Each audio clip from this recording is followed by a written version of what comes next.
Surah Taha number 82 dagi. A'udhu billahi minash shaitanir rajim. Bismillahir rahmanir rahim. Wa inni laghaffarun liman taba wa amana wa amila salihan thumma ihtada. Wa ma a'jalaka an qaumika ya Musa. قال هم أولئك على أثري وعجلت إليك ربي لترضى. أنا أجي مثلت هاي كيف دوما خاص أثري عن تانك تلو يدرين هذا.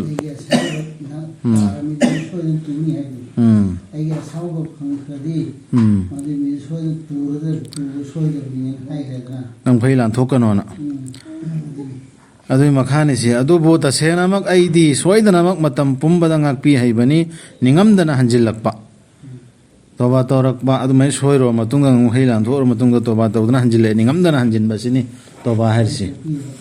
adu to kopi hai walla kopi hai boin phangane tha jaba afaba thabak tawjaba aduga madugi tungda achumba lamjingda chathajaba singda achumba lambi chatpa amak chatludu natte adum chathada lairda Jumbalam bidi Quran idana Quran har jadum chatal lagida Allah na haibi ki karina nang bu thuna laghan bano nangi mi singdagi o Musa Allah na hangemi nang han lai si nang thun lai si kari gino sini Allah ke manakta kau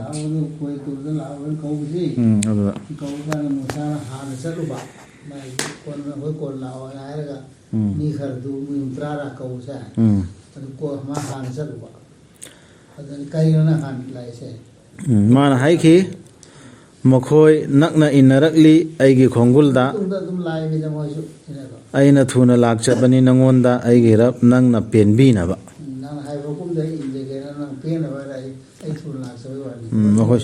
moisum tungda la ya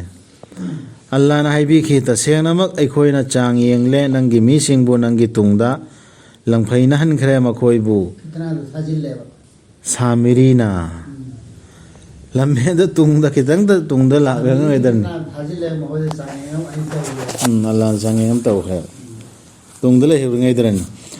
aduna han ki musana magi mising da sauna amasung wana mana hai ki oi gi mising na khoi da wada tawbi khiba natra na khoi gi rabna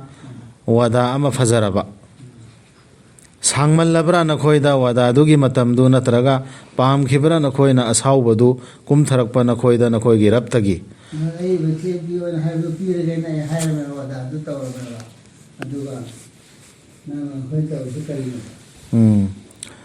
sangmallabra na khoi da wada dugi matam du natraga pam khibra na khoi na asau badu kum tharakpa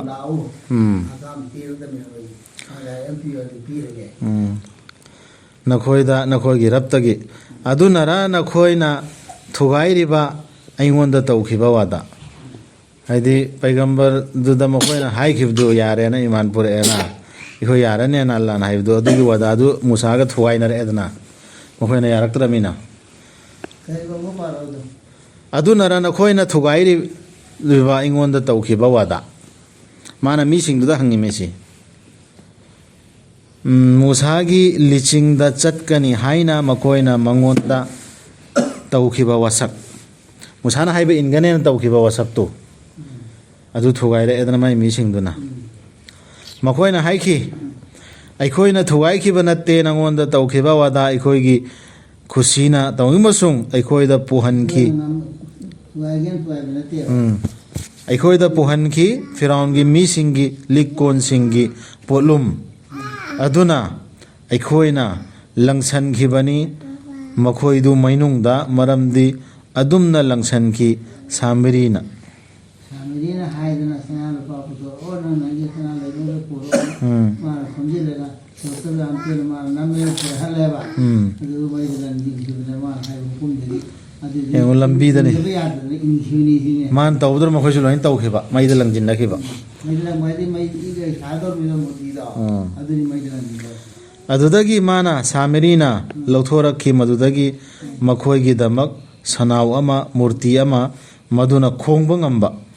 maduda makhoina haina ki मसीनी नखोइगी लाई अमदी मूसागी लाइदु अदुबु माना काउथोखिबनी हाथीद्र से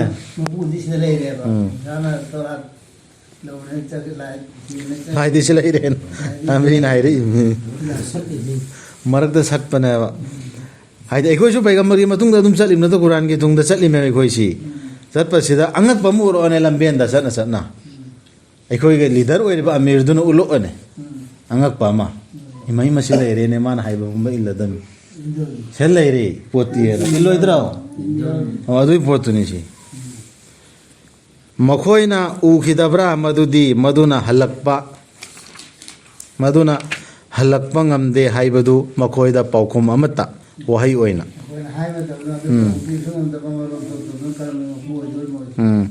अमदे मदुना पाइदे हाइबदु मखोइबु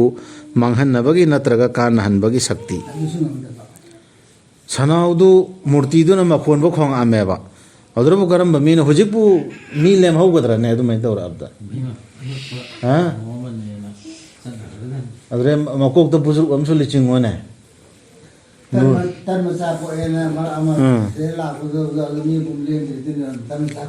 सी पुंबा अंगक पुंबा थेंगनबसी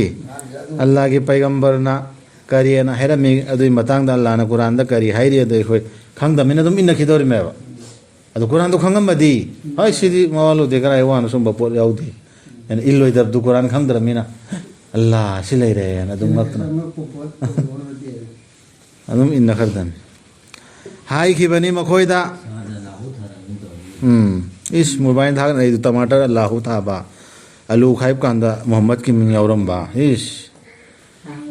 share असुक तौरदी सिबु उबदो share तौदब मीदुदी आजाद तानी कर hygiene अदुना मी शैतान ने थौजिलिदो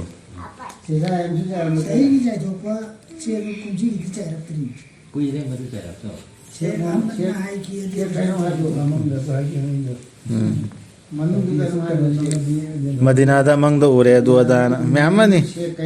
लैबनी shaper तो इन हापदु करिए मना इस्लाम साई करा हंजत पेपर तो हापनी पेपर ही दिन तो हाई खिबनी मखोइदा हारुनना मधुगी ममांगदा ओ आइगी मीसिंग मसिना सुपनगी नखोइबु चांग येंगबनी हारुनना दि हायबा हारुन से हारुन मित्र मोहि मरकता मासुले होरि मान हाइरि मे मसिना नखोइबु चांग येंगबनी तसेंगनमक नखोइगी रप्ती ख्वाइदगी थौजाल हैबदुनी अदुना आइगी तुंग इल्लु अमसुंग आइगी हुकुम इल्लु अन हारुन हाय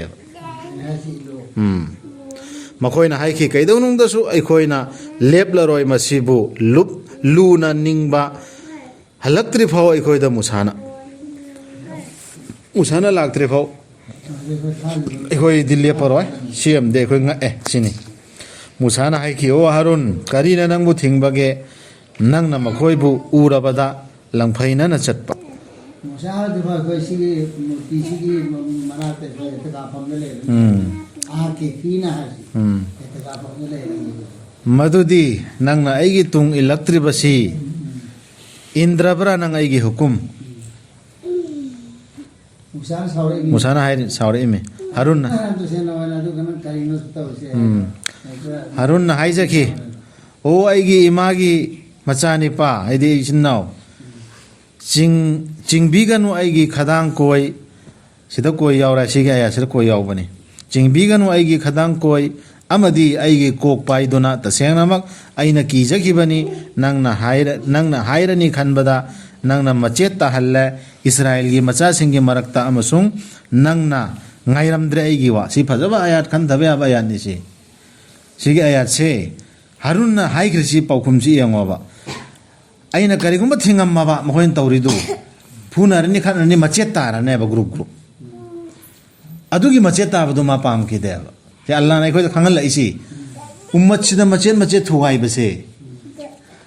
sige si achau sirik amne guna ne ba achau ummat tai khoi machet tan ba se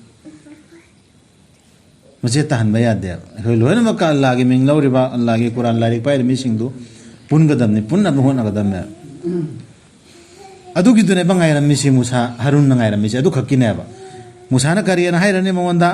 नंगना आइजा खने द मचे तहलम मे गु खन हलम मे मचे थुगाय रम मे आइने ꯃꯆꯦꯠ ꯇꯥꯍꯟꯕꯁꯦ ꯑꯆꯧꯕ ꯁꯤꯔꯤꯛꯅꯦꯕ ꯑꯗꯨꯗꯣ ꯀꯩꯝ ꯊꯤꯡ ꯑꯗꯨꯒꯤꯗꯃꯛꯇ ꯊꯤꯡꯗ꯭ꯔꯤꯃꯦ ꯃꯥꯅ ꯍꯥꯏꯗꯤ ꯍꯥꯔꯨꯟꯒꯤ ꯒ꯭ꯔꯨꯞ ꯑꯃ ꯊꯣꯛꯑꯅꯦꯕ ꯁꯥꯃꯔꯤꯒꯤ ꯒ꯭ꯔꯨꯞ ꯑꯃ ꯊꯣꯛꯑꯅꯦꯕ ꯃꯆꯦꯠ ꯇꯥꯕꯁꯤ ꯌꯥꯗꯦꯕ ꯑꯗꯨꯅ ꯐꯥꯎ ꯃꯥ ꯈꯥꯡ ꯁꯕꯔ ꯇꯧꯈ꯭ꯔꯤꯃꯦ ꯃꯨꯁꯥ ꯂꯥꯛꯈꯤꯁꯅꯣꯅ ꯃꯥꯁꯨ ꯃꯨꯁꯥꯅ ꯍꯥꯏꯈꯤ ꯀꯔꯤꯅꯣ ꯅꯪꯒꯤ ꯊꯧꯗꯧꯁꯤ ꯑꯣ ꯁꯥꯃꯔꯤꯗ ꯑꯃꯨꯛ ꯑꯣꯟꯁꯤꯜꯂꯛꯑꯦ ꯁꯥꯃꯔꯤꯅ ꯍꯥꯏꯈꯤ ꯑꯩꯅ ꯎꯈꯤꯕꯅꯤ ꯃꯈꯣꯏꯅ ꯎꯈꯤꯗꯕꯗꯨ ꯑꯗꯨꯅ ꯈꯪꯗ ꯄꯣꯠꯂꯃꯩꯅ ꯈꯪꯉꯦꯅ ꯍꯥꯏꯕꯅꯤꯅꯦ ꯑꯗꯨꯅ ꯑꯩꯅ ꯂꯧꯈꯤꯕꯅꯤ ꯎꯐꯨꯜ ꯈꯨꯕꯥꯝ ꯑꯃ ꯔꯁꯨꯜꯗꯨꯒꯤ ꯈꯣꯡꯒꯨꯜꯗꯒꯤ ꯑꯗꯨꯒ ꯃꯗꯨꯕꯨ ꯑꯩꯅ ꯂꯪꯁꯟꯈꯤꯕꯅꯤ ꯃꯅꯨꯡꯗ ꯔꯁꯨꯜꯗꯨꯒꯤ ꯐꯔꯤꯁꯇꯥꯗꯨ ꯈꯔꯤꯁꯇꯥꯗꯨꯒꯤ ꯃꯅꯨꯡꯗ ꯁꯧꯗꯣꯛꯍꯜꯂꯤꯕ ꯂꯤꯛ ꯀꯣꯟꯁꯤꯡꯗꯨꯗ ꯑꯁꯨꯝꯅ ꯇꯧꯍꯟꯅꯤꯡꯈꯤ ꯑꯩꯒꯤ ꯊꯋꯥꯏꯅ ꯁꯤ ꯁꯥꯃꯔꯤꯅ ꯈꯨꯝꯃꯤ 마수 강호다에바 인물레고 없다에바 사이티스 없다에바 우리 공군에서 막 강해요. 지빌리 공군들이 나오고 풀లం긴 바네. 마 마이농. angakpa khudam ne bulisi utpadi sathi nang aba musana haiki adudi chat khronang tasengna napunsigi oirani nangna asumna haiba soklak kanu aingonda aduga tasengnamak nanggidamak leire wada ama madubu nangna soihan bangam laroidaba haujik yengu nangi laidu adugi matamdu phawne nangse adu majab taane haujik yengu nangi posen chem yengu nangi laidu maduda nangna thawai lupchariba aikoina soidanamak mai thadokani madubu laiduni harchi aduga chaithokani madubu samudrada uful marik marik oina musana sumena haigre samirida ana ba thungkhra azab oigre nakhoi gi laidi sumna gi allah khaktani leitabani lai amatta manatana mana koisan bibani pot khuding makpu magi gyanna aduna ikhoi allah na hairakpa ayat singse sigi matung inna khaktang ngakada atai kana gumba miem na ngai pambai myam puthoro o ikhoi darkar leite bo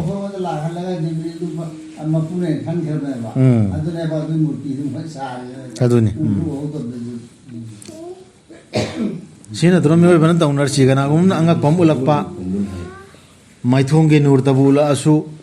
koi ge nur tabula asu ising dabu angak pam ula asu adrone ba madi afau gani madi allai wali ne na ta samna khris am jangam gani khobli bezu ban koi jangani lamdugi ba sana pa phalo khobli ni ba ko sana ma khili ani thai sana ni azu muti su asawa ani chaw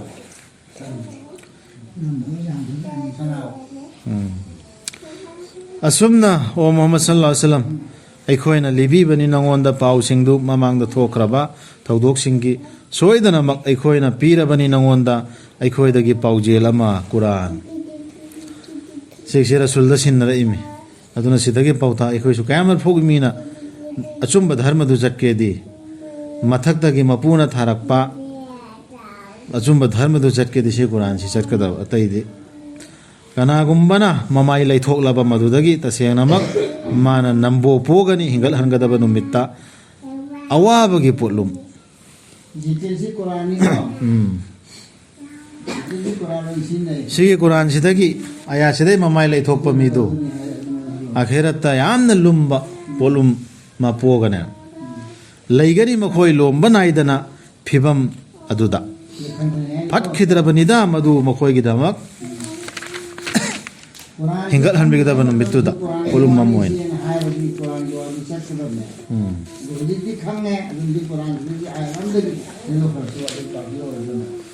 gadam da satar dam hingal hanbigada numittuda polum mamoina mohoi numittu mana la ama kalma sola suna ma sol ngera hasto gera sigi pai hau si masin sa hodraba si inkar tawraba ayat am loire polum pura hawalan numittu maduda pere singa khongla kadaba aduga ikoina khomjin bigada maral laiba singbu numit aduda mamit singdu higok machu kana ki gada ki badagi antrik sangna murum murum sonnagani makhoina makhoigi marakta lairamba natte na khoi pithribida tarani khak nattana sumaina kar ngang na ne इस मित्रानी मुखक लेरम बदु दान ꯑꯗꯨ ꯑꯩꯈꯣꯏꯅ ꯗꯨꯅꯤꯌꯥꯗ ꯄꯥꯔꯝꯕꯗꯣ ꯑꯗꯨꯗꯨ ꯇꯨꯡꯗꯦꯅ ꯈꯟꯈꯤꯅꯦ ꯑꯩꯈꯣꯏꯅ ꯍꯦꯟꯅ ꯈꯪꯕꯅꯤ ꯃꯈꯣꯏꯅ ꯍꯥꯏꯔꯛꯀꯗꯕꯗꯨ ꯃꯇꯝꯗꯨꯗ ꯃꯈꯣꯏꯒꯤ ꯈ꯭ꯋꯥꯏꯗꯒꯤ ꯅꯤꯌꯝ ꯆꯨꯝꯕꯗꯨꯅ ꯍꯥꯏꯔꯛꯀꯅꯤ ꯅꯈꯣꯏ ꯂꯩꯔꯝꯕ ꯅꯠꯇꯦ ꯅꯣꯡꯃꯈꯛ ꯅꯠꯇꯅ ꯈ꯭ꯋꯥꯏꯗꯒꯤ ꯅꯤꯌꯝ ꯆꯨꯝꯕꯗꯨꯅ ꯍꯥꯏꯔꯛꯀꯗꯧꯔꯤꯕꯅꯤ ꯑꯁꯤꯡꯕꯗꯨꯅ ꯍꯥꯏꯔꯣꯅꯦ ꯑꯁꯤꯡꯕꯗꯨꯅ ꯑꯁ ꯅꯣꯡꯇꯅꯦ ꯍꯥꯏꯔꯛꯀꯅꯦ ꯁꯤꯅ ꯑꯗꯨꯝ ꯈꯪꯉꯣ ꯇꯨꯝꯃꯦ ꯇꯨꯝꯒꯗꯧꯔꯤ ꯁꯤ